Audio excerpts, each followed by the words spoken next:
I am Swapan Parekh, the son of the legendary Indian photojournalist and photographer Kishore Parekh. And basically, my father's connection with the liberation movement was this book called Bangladesh: A Brutal Birth, which is now a very rare document, and I also have just one copy of it. And to tell you a little about my father, of course, in India and probably even internationally, he was considered the pioneer of journalism or revolutionizing photojournalism in India, especially in the 1960s. And probably the only Indian photographer at that time who actually had 5 years of formal training in the US in photography. And he kind of changed the face of Indian photojournalism by using pictures very big in the newspapers. And at that time it was the Hindustan Times. He was the chief photographer there. And he was the one who introduced credit lines for Indian photographers and full-page photo essays. This whole journey of his into this war zone and why and how he did this book. Because I'm a photographer also, and I trained as a photojournalist. So for me, it's the legacy of my father. And from whatever bits and pieces and hearsays we've collected on that, it's that we had shifted as a family to Southeast Asia, where he was the picture editor.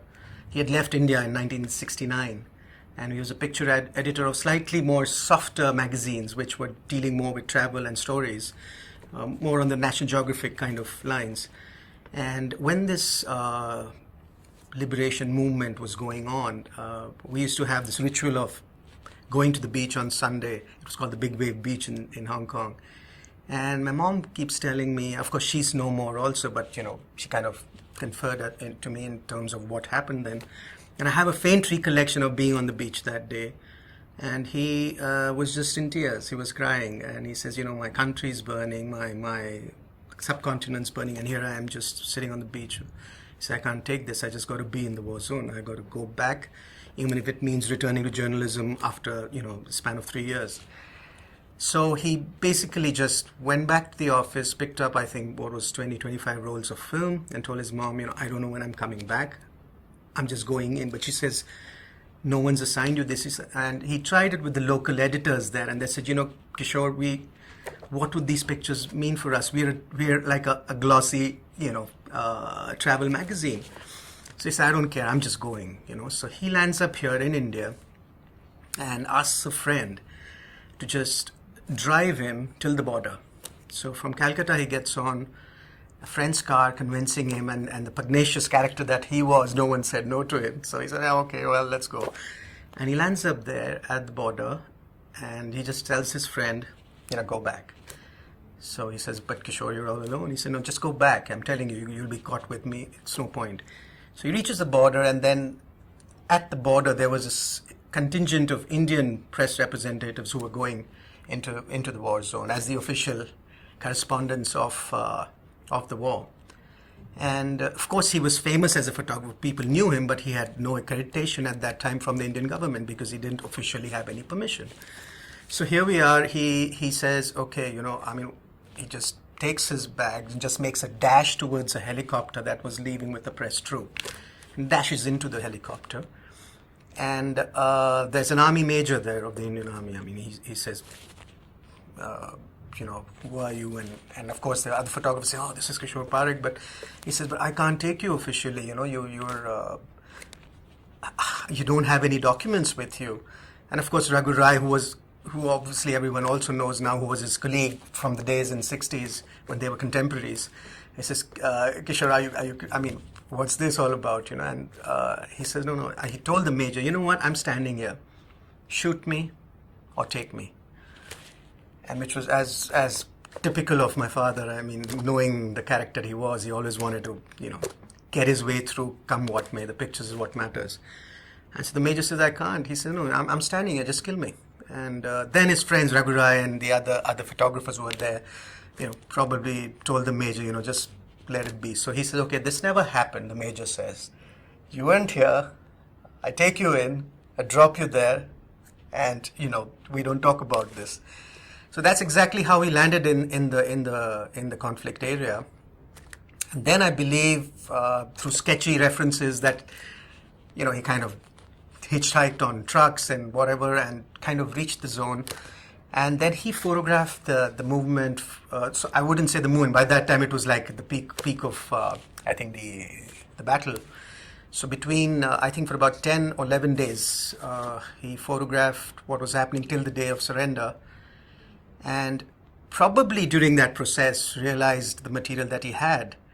And what also was interesting to probably add at this point is that there was very limited amount of film that he had because he just left.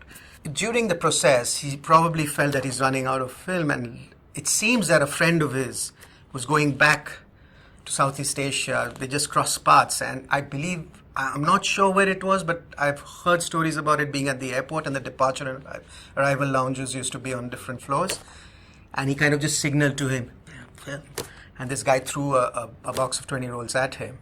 So that's how he got more film. So these are stories, like the chronology may not be, in a sequence as far as I'm saying it, but I'm just giving you these tidbits as I recall everything in terms of what people have told me. And so here we are with limited amount of film, and probably when the surrender happened in mid-December, I think he must have realized that he has probably enough material. He already, the character in him must be in his head saying that, you know what, probably I need to do something more with this than just give it to the international press. And he, I think, shot the surrender and immediately made a back dash towards Hong Kong. And I think for 4 days, just processed and printed his own stuff with the help of other assistants in the office. Didn't come home. At least as a family, we knew he was okay, because I think just before the surrender, they were able to contact us. And he just put together a dummy of this book, and he just made a dash back. So before others were really putting together their version of the war, because I think the press troupe that went and his colleagues like Raghurai and all, they said that when he came back, he just came with this dummy. And all of us just looked at it and said, this is the war, this is it. And so and they're gracious enough to have said that, so we told Kishore that this is the document of the war. So that's when the foreign ministry in India saw it, and they said, okay, let's make this the official document of the war. And they ordered 20,000 copies, and the rest, as they say, is history. So yeah, it's been a journey, and it's just considered even there as a photographer when I'm speaking about this work internationally at different forums. It's still considered a great piece of photojournalism, and it's in a few archives as great photographers of in different eras. And what is also, when I come here to Bangladesh for the first time, I can see it on the streets. I see images of from this book that are being used as iconic images of the war. And of course, I won't talk about the copyright issues because there were no permissions taken, but obviously they've taken it from printed arenas wherever this book was. And I can see it all over Bangladesh. I can see it in their official government handout that we get in our hotel room. So in a sense, it's amazing for me as a son and as a photographer to actually come a full circle and see his legacy and what it means to these people, these images. I mean, I've heard about it, when I see it firsthand. And when I see the foreign minister actually in tears yesterday, I could understand the sentiments that this country has seen such a struggle, and there's a little bit of, I wouldn't say a little bit, a lot of pain in everyone's life. And in a not so, it's just 40 years, which is maybe in historical sense, I mean, it's not so long ago. So I think it's just amazing. I think it's a sense of also, I wouldn't say completion, but some kind of redemption.